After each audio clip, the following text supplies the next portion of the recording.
guys, welcome to Raw TV, Real and Willing Television. I'm Amanda Button. And I'm Phil Bellamy. And today we're going to be talking about religions of the world. The world is a pretty big place. It is, and can be interesting and diverse. And we've all brushed up a little bit on some world religions, That's right. and we're going to be discussing it, hopefully in an educated manner. That's right, because it can be scary if you go somewhere and you don't know about the culture or where it came from. So where have you been, Phil, in your world travels? I've been a couple places on some mission trips, a lot of Latin countries, but I'll tell you, one of my favorites was Spain. Oh. The culture is just ingenious. Did you run with the bulls? I did not. Oh. And I think you run from the bulls, not with them. You know what? But- Either way, they're friendly. I tell you what, they have the siesta, which is about the most ingenious thing I can do. Everybody just stops what they're doing about 2 o'clock and takes a nap. That sounds amazing. I know, we should Oh my put that gosh. here in our culture. Yes, we should. I really haven't traveled that many places. I've been about as far west as Memphis. Oh, great. And about north as Buffalo, New York. But I bypassed all the cool stuff in the middle. So no. Manhattan, no. Like nowhere fun, just Buffalo and Memphis. That's Well, pretty you much have it. so much to look forward to then. What are some cultures that you're interested in? Well, I would absolutely love to go to England. My number one travel destination is London. I find their history fascinating. King Henry VIII beheading everybody. Love that junk. Oh, love heads it. flying. I think it's so fascinating. So I That's would love awesome. to go there someday. So. No, that's so cool. There's just so many different cultures out there that we're just uninformed about. Yeah. That if you visit them, you throw yourself into them, you can really learn so much about them. Yeah, and hopefully we'll get to learn a little bit about it tonight as we discuss these world religions. So make sure you guys stay tuned.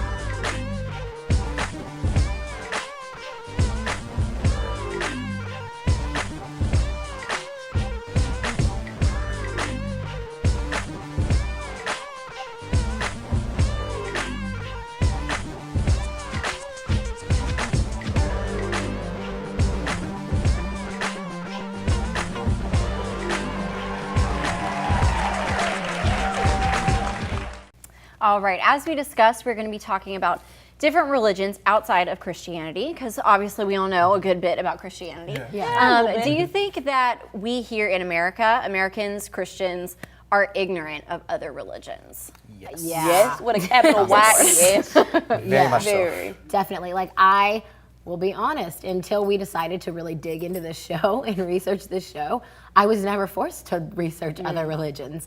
I mean, as Christians, we're constantly telling each other, dig into your faith, dig into your religion, that's what you're supposed to do, but I knew nothing about other religions at all. Yeah.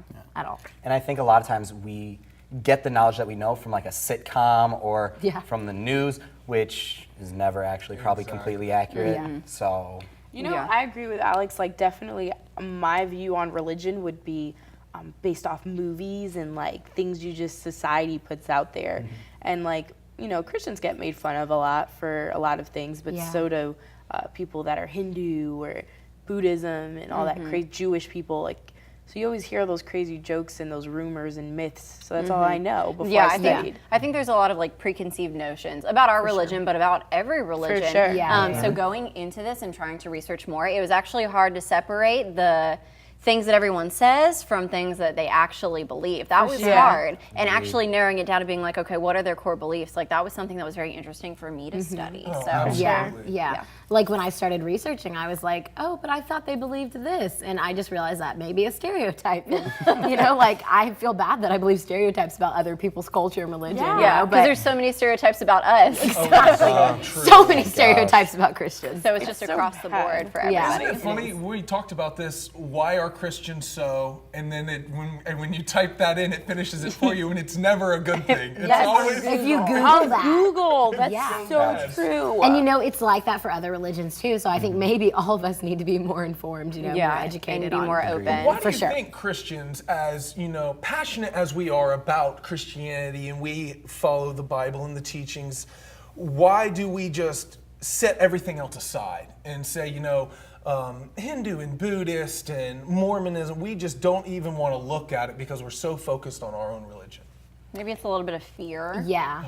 I mean, I don't know. Like, when someone's like, follows the Islam belief, I'm like, okay, well, we clearly disagree, so let's not talk about it, Yeah, and I think that, sorry, Angie, I think that sometimes, like, if I research other religions, I don't want my thinking to be swayed, and so I don't want to like read other texts, that aren't the Bible when it comes to religion, which is right, because I don't want to confuse myself. But I think there could be a line between, confusing yourself and educating yourself. Yeah. And don't you think it would even be a sense of like arrogance as Christians?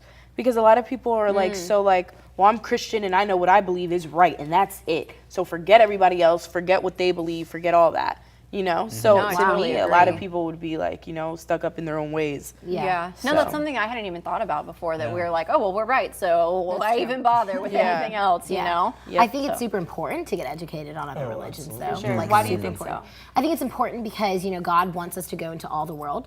And if we want to better defend our faith, then it's good to know where someone else is coming from. There's two sides to every argument. So if we only know our side and we don't know someone else's, then you cannot defend your faith. So I think it's good to know where someone else is coming from. And think about it in the way, and not comparing when a Christian goes up to, say, just for instance, a Muslim, and is talking about their faith, but whenever you're debating someone, you educate yourself as much as what they're going to say, almost even more than what you're going to say, because you want to know that. Yeah. So why not implement that? Not saying we're going to argue with them or debate with them, but why not do the same thing? Yeah, you need to be able to relate to them and know where they're coming from in order to like talk intelligently to them. Yeah. Yeah. for sure. Sometimes the readings of many religions correlate with each other, and as Jesus is in the Quran and in other different teachings and religions, so it's amazing how that Interesting. happens. Yeah, Yeah. it is. Well, it right is. now we're going to go to a special word on the street where Taylor sat down with a professor of religion, Dr. Terrace Newman.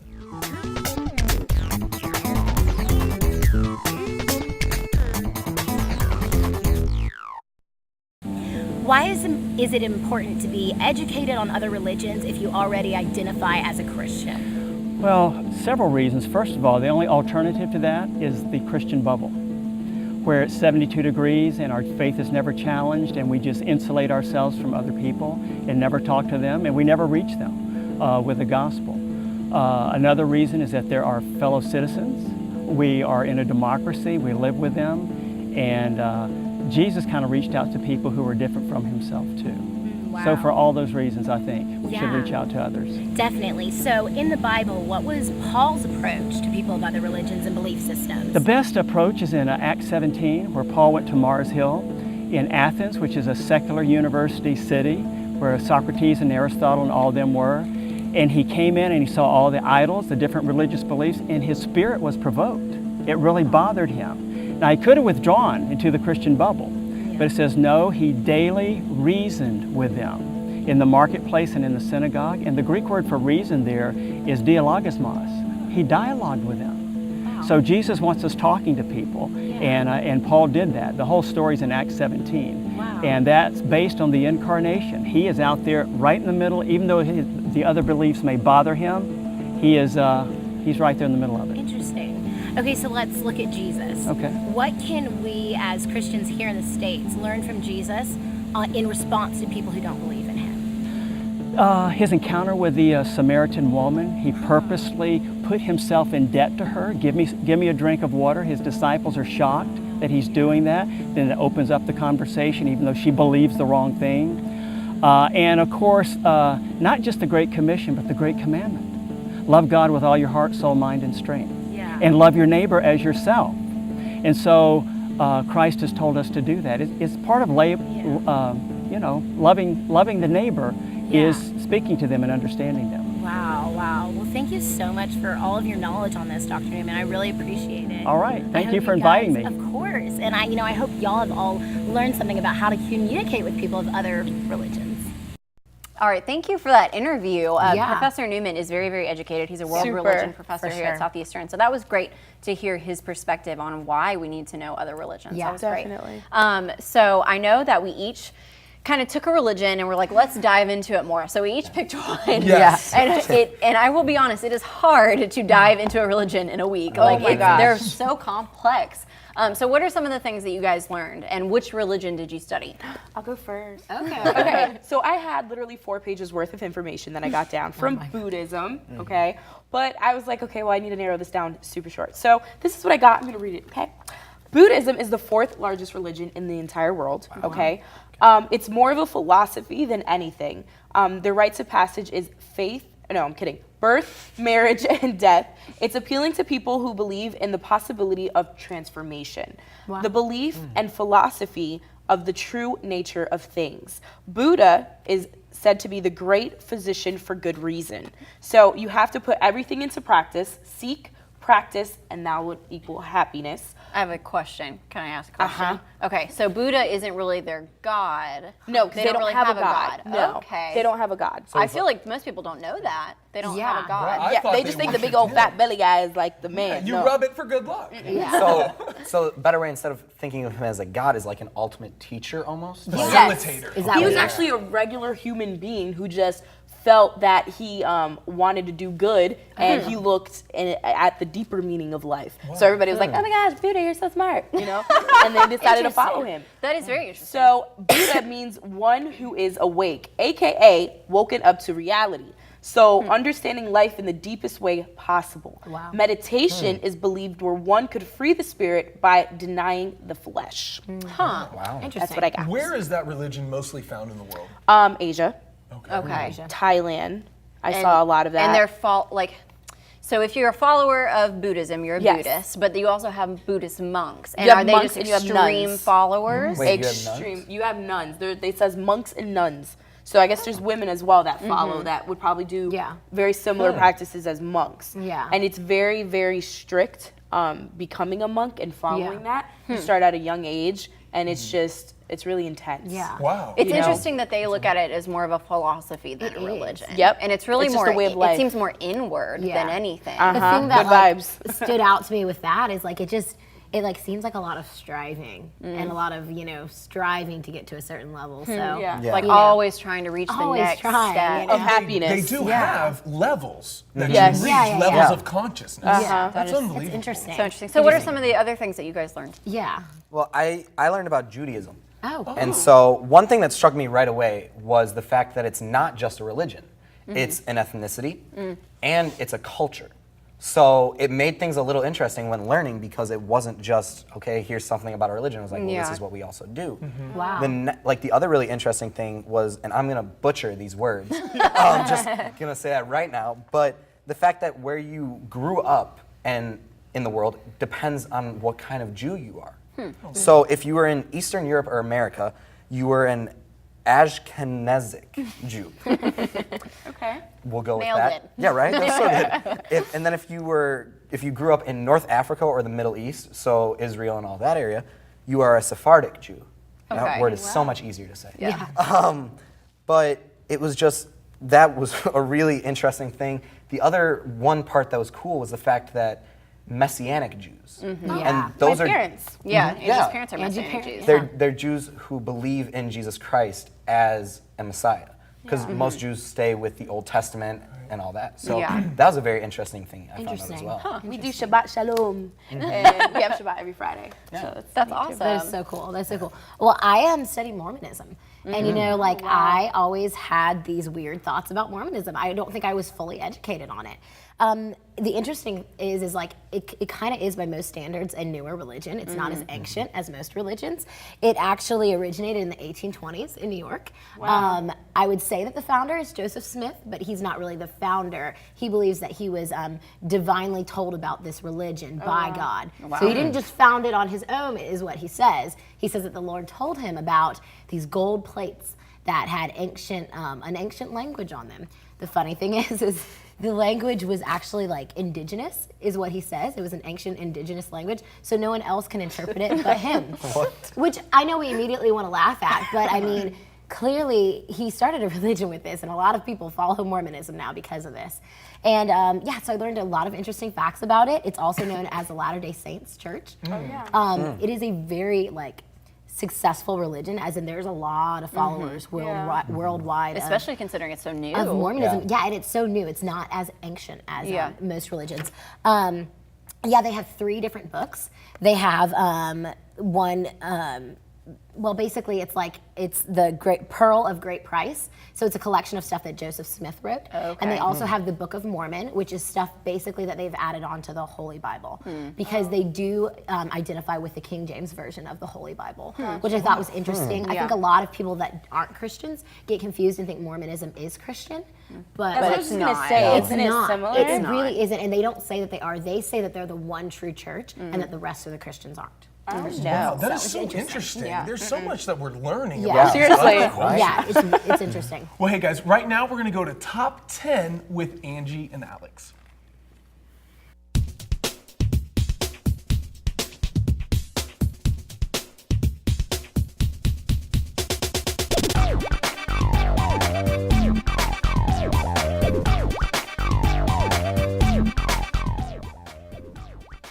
Hey guys, well, welcome to Top 10 Most Craziest, Wildest Religions.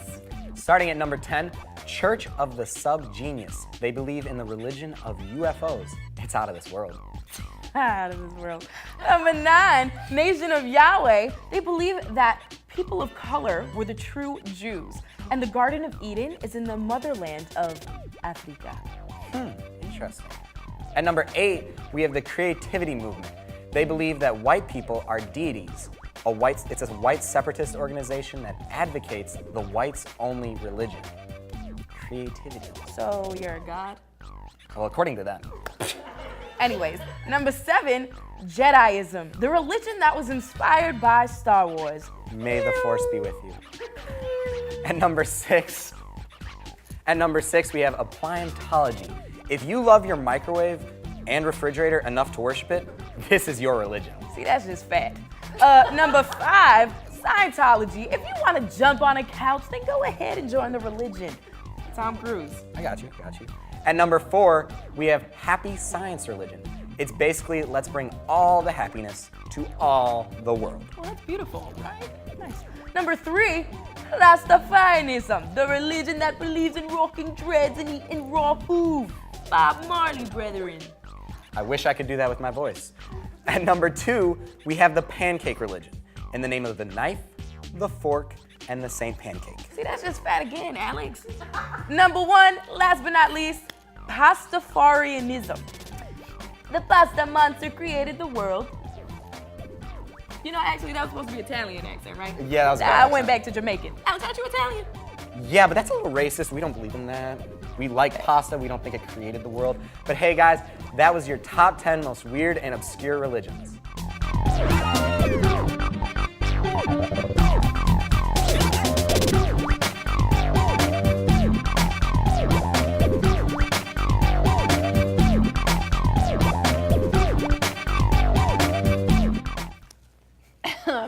I'm a big fan of the Pastafarianism. I'm still I dying. love how some to pasta. make that accent. You got it confused. It's okay.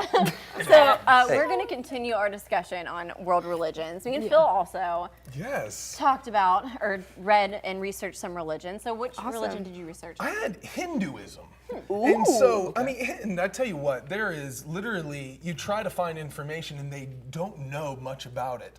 And the word Hindu attributes to all the people professing a Indian religion. And that includes Hinduism, Jainism, Buddhism, and Sikhism. Oh, wow. So, yeah, and the two most common are Shaivism and Vaishnavism. You're good. Anyways, Got it, absolutely. got Did you know it is the third largest religion in the world? Wow. Most of them, 940 million of them, live in India alone. Oh my goodness. But they are found all across the world, Bangladesh, Thailand, all across Indonesia, places like that. I tell you what, it consists of many diverse traditions and has no single founder. However, in North India, along the Indus River, archaeologists discovered a civilization from 2500 BC. The civilization was so large that it spread over 500 million miles. Wow. So, oh my gosh. And they believed 500,000. Let me say that. I was like, is the Earth even that big? 500,000 miles. That's half a crazy million big. miles. In 2500 BC. And were they all Hindu followers in this community? That's Before what- Christ. So, Wow. do they have a god? they have over 330 million gods. Oh my So gosh. everyone that's So- ever existed on the planet. Well, everything, god, he's a white everything guy. is a god. And so it is not, it's, nature itself, mountains, springs, birds, stones, trees, all have a soul and are envisioned as a god. Like in Pocahontas. You can Yeah. say that. Colors of the rainbow. They also have 4 books that they read from, and these books have so many different. They exist in different dialects and sects. If they don't have a founder, everything has crazy. so many gods. There's just so much behind it. Yeah. Interesting. Anyways, Okay. sorry. What did you do, Amanda? I researched Islam, which behind Christianity is the most followed religion. Yes. And Yeah. it's a very complex, very expansive religion, way more than I could talk about now. But one Yeah. of the most important things to know about it is there are 2 different types of Muslims, Shiites and Sunni. Sunni Muslims make up 80 to 90% of Islam. They are the most. Most of them are Sunni. The Shiites are what people tend to think of as the more violent ones. Like when you think of like the people that are in Al-Qaeda, they are Shiite Muslims, and they make up the much smaller amount. But they do agree, there's 5 basic beliefs of Islam, and they do agree on those 5 basic beliefs. They just disagree on everything else. Yeah. So they believe that you have to pray 5 times a day, which I think most people know about Islam, the praying regularly and that kind of thing. They believe you have to fast for the whole month of Ramadan. You have to do the pilgrimage to Mecca once in your lifetime if you can. And they believe that God is Allah, He's the one true God, and Muhammad was his prophet. So it is a very complex religion. They believe the Shiites believe that the Messiah hasn't come yet. They believe that he was a little boy that disappeared when he was a child, and he's going to come back eventually. That's who they believe the Messiah is. But they actually have like a lot of similar I was reading parts of the Quran, and it seemed like it was really similar to the Bible in a lot of ways, which I found really interesting. Like they believe that Jesus was a prophet, so they do believe he was a real person. So They just don't believe that he was saved. yes, they don't believe he was Right. the Messiah. So it's Interesting. really interesting, and I would encourage everyone to look into it more because it's so detailed and so Yeah. interesting. Yeah. I would have to say everyone really learned something from Yeah. just the couple of hours we put into Yeah. finding about this information. Yeah. Yeah. So how do we, in our life today, as connected as we are through the world, connect with everyone else?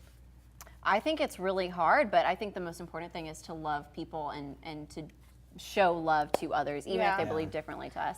But right now, we are going to go to a special feature that we have on a former monk, Poom, here at Southeastern. Hi, my name is Pierre Pong. I was born in Thailand, and my whole family is Buddhist. I was born and raised as a Buddhist. My parents practice Buddhism. My aunt teaches Buddhism. We usually have worship at our house every weekend. A lot of people come and just, gather to study Buddhist. The national religion of Thailand is Buddhism. Probably about 98% of them are Buddhist. So most of my friends are Buddhist. The first time I heard about Jesus was when I was 10 years old. I, for some reason, ended up at this camp. It was like a Christianity camp. My whole family was a Buddhist, but for some reason I just ended up there and, worship and things about Jesus, which, at that time I didn't know who Jesus was. I didn't know what God was. I just did it anyway because I was 10 years old and everybody was doing it, so I was doing it. But I think that planted the seed inside me. There was a missionary that came to Thailand during the camp, which talked to us about God and who Jesus was, told us about the Bible. My family are really strict about Buddhism. I was really strict about Buddhism, and in Buddhism, it's your duty if somebody is dying to at least become a monk once before they die, and at least for them to see that you became a monk for them. As a monk, you have to shave your head, shave your eyebrows. You cannot touch any food given by female. You have to get up at 5 in the morning every day, and you have to stay quiet, like after 6 o'clock. You cannot speak, you cannot drink, you cannot do anything. So I became a monk for a month, and then my grandma passed away. After that, so I decided to, come back to school. And at the same time, that's when I became an exchange student and came over to the States for high school. I met my host family who were a Christian, who still a Christian. My basketball coach was a pastor at the church. So, at first I didn't really care much about Christianity. I went to church, I slept at church. I didn't really care too much. But over time, it just grew on me. With that seed that planted in me when I was 10 years old. There was no particular incident that converted me into Christianity, Christian, but it was like having a piece of a puzzle. Each time something happened, and by itself, you don't know what that puzzle is. But ultimately, it becomes like a big picture of God. I always knew that there's God and there's Jesus, but it's just a matter of time until I started accepting it, that this is the truth and that I want to become a follower of Christ. Senior year of high school, that's when I finally became a Christian. The biggest difference between Buddhism and Christianity is that in Buddhism, everything happened by nature. There's no God, and we have to do everything in moderation. That's kind of our main law. But in Christianity, there's a God. And to me, that's really important, because without God, there's no good and evil or bad. Without God, everything becomes an opinion, even religion. My family are still Buddhist, and I'm the only Christian in my family. But at first it was weird, but over time we try to live with each other and learn from each other. And they see me as who I am now, as how much better I become. I mean, they can tell that I became a better person from being Christian, so they are okay with it. And they're starting to learn a lot more about Christianity, and we talk a lot about Christianity in our family. I believe that someday God will use me to help lead them to Christ. ขอบคุณครับรอทีวีแล้วก็ขอบคุณ Southeastern University ที่ให้ผมมาอยู่ตรงนี้แล้วก็ขอให้พระเจ้าอยู่กับทุกคนขอบคุณครับ Well, tonight's episode was just so informative. We were able to talk about so many different religions and how important they are. Yeah, and there's so much more to learn. So I would really encourage everybody to do that on their own time. It's much easier to relate to people when you know where they're coming from. Absolutely. I want to share a verse with you. It's found in John 14, verse 6. Jesus answered, "I am the way, the truth, and the life. No one shall come to the Father except through me." That really sums up our beliefs in one scripture. It really is. It is the only one way to get to heaven, through Jesus Christ and through the Father. Yeah, so I want to pray for everyone watching tonight and really encourage you to minister to people where they're at. So, dear Lord, thank you so much for giving this opportunity to share what other people believe so that we can more easily understand them and relate to them, and in that way minister to them through you, Lord. I pray that you would just encourage everyone to minister to others, and we do this all for your glory. In your name, amen. Amen. Well, we would love to hear from you. If you have a question, comment, or suggestion, hit us up on Facebook, Twitter, or send us an email. And as always, don't forget to live it raw.